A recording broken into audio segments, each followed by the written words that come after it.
WrestleMania டே 1 ஆரம்பிக்கிறதுக்கு முன்னாடி back ஸ்டேஜ்ல ஒவ்வொரு ரெஸ்லர் வராங்க. ஃபர்ஸ்ட் ரோமன் ரெயின்ஸ் வர்றத காமிக்கிறாங்க. அதுக்கப்புறம் செத் ரோலின்ஸ் வந்து உள்ள வர்றத காமிக்கிறாங்க. அவர் வந்து ஒரு கோட் மாதிரி போட்டு வர்றார்.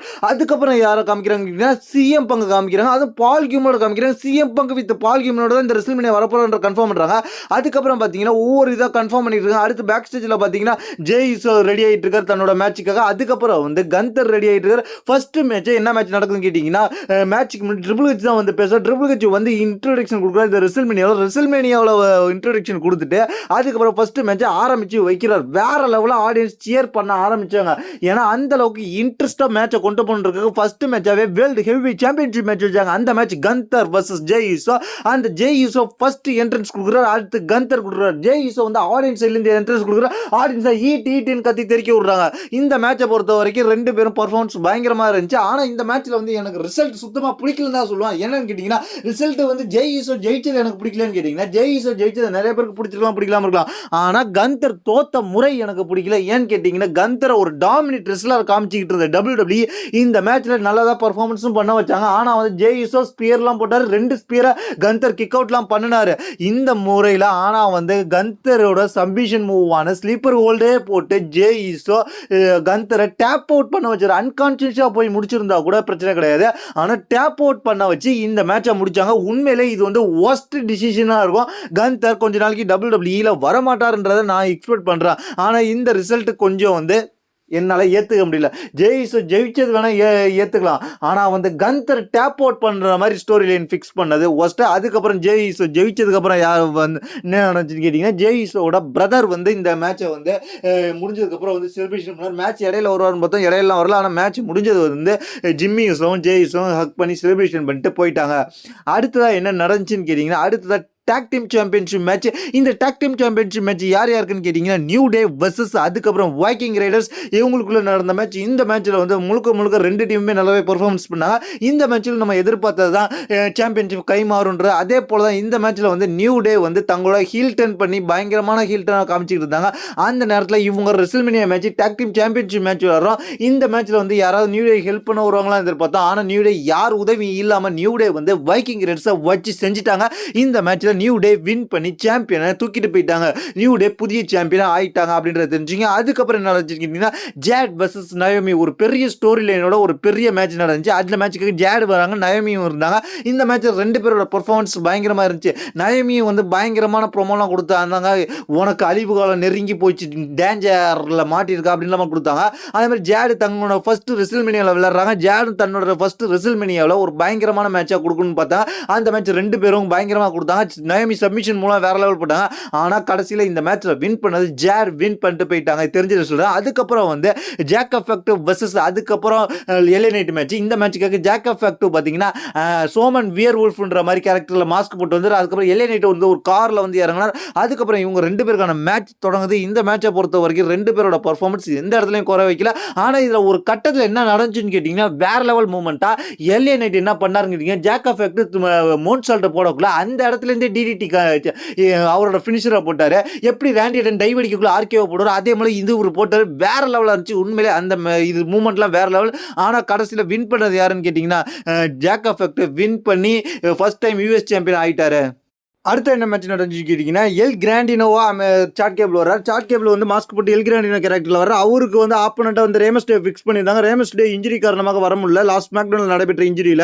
அதுக்கப்புறம் அதுக்கு பதிலாக ரே ஃபினிக்ஸ் வந்திருந்தா. ரே ஃபினிக்ஸ் வர்சஸ் எல் கிராண்டினோ மேட்ச் நடந்துச்சு. இந்த மேட்ச்சில் நம்ம ஏற்கனவே ப்ரிடிக்ட் பண்ண மாதிரி தான் இது வந்து லுச்சாடர் வர்சஸ் அதாவது லுச்சா கிரவுண்ட் ரெஸ்லர் வர்சஸ் அதுக்கப்புறம் அமெரிக்கா ரெஸ்லர் பார்க்கும்போது இந்த விதத்தில் அமெரிக்கா ரெஸ்லருக்கு தான் சப்போர்ட் பண்ணி இந்த மேட்ச்சில் வந்து சாட் கேபிள் ஈஸியாகவே ஜெயிக்க வச்சுட்டாங்க.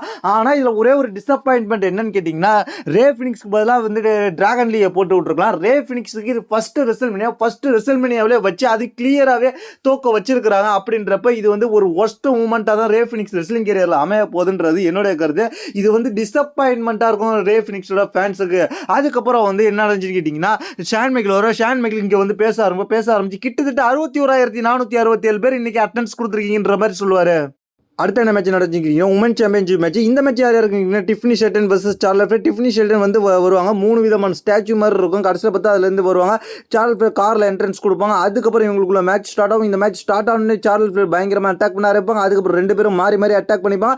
இந்த மேட்ச் வந்து ஒரு நல்ல மேட்சாக இருந்துச்சுன்னு கேட்டிங்கன்னா நல்ல மேட்சாக இருந்துச்சு. இந்த மேட்ச்லேயும் வந்து ரிசல்ட் கொஞ்சம் டிசப்பாயின்மெண்ட் தான் இருந்துச்சு. இந்த மேட்சை பொறுத்த வரைக்கும் சார்லட் ஃப்ளேர் டாமினேட் பண்ணாங்க. அதுக்கப்புறம் ஃபிகர் 4 லாக் பண்ணாங்க. டிஃப்னி போட்ட மார்ட் சொல்லிட்டு முட்டி வச்சு தடுத்தாங்க. அதுக்கப்புறம் வந்து ஃபைனலாக இந்த மேட்ச்சில் வந்து வின் பண்ணது யாருன்னு கேட்டிங்கன்னா டிஃப்னி ஷார்டன் வின் பண்ணி தன்னோட சாம்பியனை ரிட்டைன் பண்ணி போயிட்டாங்க. இந்த டே 1ல இது வரைக்கும் நடந்த சாம்பியன்ஷிப் மேட்ச்ல ஃபர்ஸ்ட் டைமா இந்த சாம்பியனை இவங்க தான் ரிட்டைன் பண்ணிட்டு போயிருக்காங்க. வேற யாரும் ரிட்டைன் பண்ணல. ரிசல்மனியா டே 1ஓட மெயின் ஈவென்ட் வந்துட்டோம். டே 1ஓட மெயின் ஈவென்ட் நம்ம எப்படி ப்ரெடிக்ட் பண்ணோமோ அதே போல தான் இருந்துச்சு. இந்த மேட்சை பொறுத்த வரைக்கும் செத் ரோலின்ஸ் ஃபர்ஸ்ட் என்ட்ரன்ஸ் கொடுக்குறா, தரமான என்ட்ரன்ஸ். அதுக்கப்புறம் ரோமன் ரிங்ஸ் என்ட்ரன்ஸ் கொடுக்குறா. அவங்களோட ஃபேமிலி மெம்பர்ஸ் போட்டோலாம் ஒவ்வொரு ஸ்டாச்சுலையும் சிலையிலையும் வச்சு ஒவ்வொரு தூண்லையும் இருக்கு. அதுக்கப்புறம் சிஎம் பங்க் வந்து லைவ் மியூசிக்கோட வர்றார், பால் கியூமனோட வர்றார். சிஎம் பங்க்கும் செத் ரோலின்ஸ் ரோமன் ரிங்ஸ் 3 பேருமே ரெசல்மேனியாவை ஆரம்பிக்கிறாங்க. இந்த மேட்ச் உண்மையிலே வேற லெவலாக இருந்துச்சு. ஏன்னா நம்ம ப்ரிடிக்ட் பண்ணது கரெக்டாக நடந்துச்சு. நம்ம கரெக்டாக ப்ரிடிக்ட் பண்ணிக்கிட்டு இருக்கோம். அதுக்கப்புறம் என்ன நடந்துச்சுன்னு கேட்டிங்கன்னா ஃபர்ஸ்ட் இந்த மேட்ச் வந்து ரோமன் ரிங்ஸ் டாமினேட் பண்ணுறாங்க. அதுக்கப்புறம் ஆடியன்ஸ் எல்லாம் போய் இவங்க 2 பேரும் அடிச்சிக்க ஆரம்பிச்சாங்க. இந்த 2 பேருமே பயங்கரமாக அடிச்சிக்க ஆரம்பிச்சாங்க. குப்பத்தொட்டி சிஎம் பங்கும் செத் குப்பத்தொட்டி எடுத்து அடிச்சிக்கிறாங்க. ரோமன் ரிங்ஸ் அந்த இதில் வந்து கலந்துப்பாரு. அதுக்கப்புறம் ஒரு கட்டத்தில் என்ன நடக்கும்னு கேட்டிங்கன்னா கமெண்ட்ரி டேபிள்லாம் க்ளீன் பண்ணி வைப்பார் ரோமன் ரிங்ஸ். அதுக்கப்புறம் என்ன நடக்கும்னு கேட்டிங்கன்னா அவர் டாமினேட் பண்ண ஆரம்பிச்சார். ரோமன் ரிங்ஸ் சிஎம் பங்கி அட்டாக் பண்ணுவார், செத் ரோலின்ஸையும் மாறி மாறி அட்டாக் பண்ணுவார். அதுக்கப்புறம் ஒரு கட்டத்தில் என்ன பண்ணுவாருன்னு கேட்டிங்கன்னா உள்ள தள்ளி விட்டுட்டு அதுக்கப்புறம் என்ன நடக்கும்னு கேட்டிங்கன்னா 2 பேருக்குமே வந்து சிஎம் பங்கு வந்து மாறி மாறி நீ மூவ் போட்டு அதுக்கப்புறம் 2 பேருக்கும் டிடிடியை போடுவார். அதுக்கப்புறமும் பின் பண்ண முடியாது. அதுக்கப்புறம் ரோமன் ரிங்ஸ் உடனே ஒரு கோப்ரா கிளச்சை போடுவார். அதுக்குள்ளேயும் பின் பண்ண முடியாது. அதுக்கப்புறம் என்ன நடக்கும்னு செத் ரோலின்ஸ் ஃப்ராக் பிளாஷ் போட்டு பின் பண்ணி போவார். அப்போ ரோமன் ரிங்ஸை பின் பண்ண முடியாது.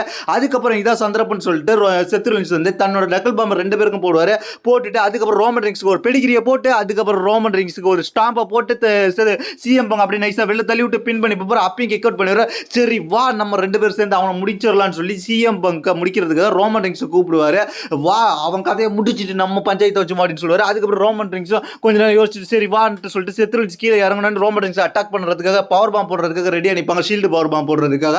ஆனால் வந்து அதுலேருந்து ரோமன் ரிங்ஸ் அதெல்லாம் வேண்டாம்னு சொல்லிட்டு அப்படியே ஒரு நக்கல் பஞ்சை செத் ரோலின்ஸ்க்கு வச்சுட்டு அதுக்கப்புறம் சிஎம் பங்கி தனியாக செத் ரோலின்ஸையும் தனியாக மாறி மாறி பவர் பாங்க கமெண்ட்ரி டேபிளில் போட்டு உடச்சி விட்டுருவார். கமெண்ட்ரி டேபிளில் உடச்சிட்டு அதுக்கப்புறம் உள்ற தூக்கி போட்டு ஸ்பியரை போட்டு பின் பண்ணி பார்ப்பாரு. அப்பயும் செத் ரோலின்ஸை பின் பண்ண முடியாது. அதுக்கப்புறம் என்ன நடக்கும்னு கேட்டிங்கன்னா செத் ரோலின்ஸை பின் பண்ணி பார்த்துட்டு அதுக்கப்புறம் முடியாதுன்றாரு. ஒரு கட்டத்தில் இந்த மேட்ச் வந்து பயங்கரமாக போயிட்டு இருக்கிறதுனால என்ன நடக்கும்னு கேட்டிங்கன்னா சிஎம் பங்குக்கு ஹெல்ப் பண்ணும் விதமாக பால் கியூமன் என்ன பண்ணுவார் கேட்டிங்கன்னா ஸ்டீல் சேரை வாங்குவார். ஸ்டீல் சேரை வாங்கி அப்படியே நைஸாக உள்ற தள்ளுவார். நைஸாக உள்ற தள்ளி ஹெல்ப் பண்ணலாம் அப்படின்றத பார்க்குற மூமெண்ட்லாம் பயங்கரமாக இருந்துச்சு. இடையில வேற இவங்க 3 வேற பயங்கரமாக டாமினேட் பண்ணிக்கிட்டு இருந்தாங்க. ஒருத்தவங்களுக்கு ஒருத்தவங்க விட்டு கொடுக்காம இருந்தாங்க. இந்த மேட்சை பொறுத்த வரைக்கும் எல்லாரோட பர்ஃபார்மன்ஸ் தரமாக இருந்துச்சு. ஏன்னு கேட்டிங்கன்னா எல்லாருமே எல்லா மூவ்ஸையும் போட்டாங்க. இந்த மேட்ச்சில் வந்து சிஎம் பங்குக்காக சேரை கொடுத்து அப்படியே நைஸாக தள்ளி விட்டு உள்ற சேரை கொடுத்து உள்ற தள்ளி விட்டுட்டு அதுக்கப்புறம் சிஎம் பங்கு எந்திக்க முடிக்குமா இருக்கிற மாதிரியும் அதை வந்து தூக்கி விட்டு சிஎம் பங்கு காப்பாற்றி விட்டுறலாம் அப்படின்னு சொல்லி ரோமன் ரிங்ஸை அடிக்க போக சொல்லுவார். அது அப்படியே போகிற நேரத்தில் ஒரு பின்னாடியே ஒரு லோப்ல வச்சுட்டு அதுக்கப்புறம் என்ன நடக்கும்னு கேட்டிங்கன்னா ரோமன் ரிங்ஸை சேரை கொடுத்து ட்ரைபிள் சீஃப் நீங்கள் இவங்களுக்கு கதையை முடிங்கன்னு சொல்லி ரோமன் ரிங்ஸ் கொடுத்துட்டு சிஎம் பங்கை 2 அடி அடிச்சு சிஎம் பங்கை விட்டுட்டு செத் ரோலின்ஸை போய் பாருங்க அவன் கதையை தான் நீங்கள் முடிக்கணும் மெயினா அப்படின்னு சொல்லுவார். உடனே அப்படி திருமண வத்தில் ரோமன் ரிங்ஸ்க்கு ஒரு லோப்ல வைப்பார் பால் கியூமன். அதுக்கப்புறம் அந்த சேரை கொடுத்து அதுக்கப்புறம் செத் ரோலின்ஸை கொடுத்து அந்த செத் ரோலின்ஸை சேரை கொடுத்து அடிக்க சொல்லுவார். அடிக்க சொல்லி அந்த சேராலே செத் ரோலின்ஸுக்கு பயங்கரமாக அட்டாக் பண்ணுவார். அட்டாக் பண்ணி ரோமன் ரிங்ஸை பின் பண்ணி வின் பண்ணிடுவார். செத் ரோலின்ஸ் பால் கியூமனை கூட்டுக்கிட்டு போயிடுவார். பால் கியூமனை பின்னாடியே போயிடுவார். நம்ம ஏற்கனவே ப்ரிடிக்ட் பண்ண மாதிரி தான் இது நடந்துச்சு. இது வேற லெவலாக இருந்துச்சு. இதை பற்றி உங்களை கருத்து சொல்லுங்க. இதுதான் இன்னைக்கு ரெசல்மேனியா டே 1 நடந்துச்சு. இதை பற்றி உங்களை கருத்து சொல்லுங்க. தேங்க்ஸ் ஃபார் வாட்சிங்.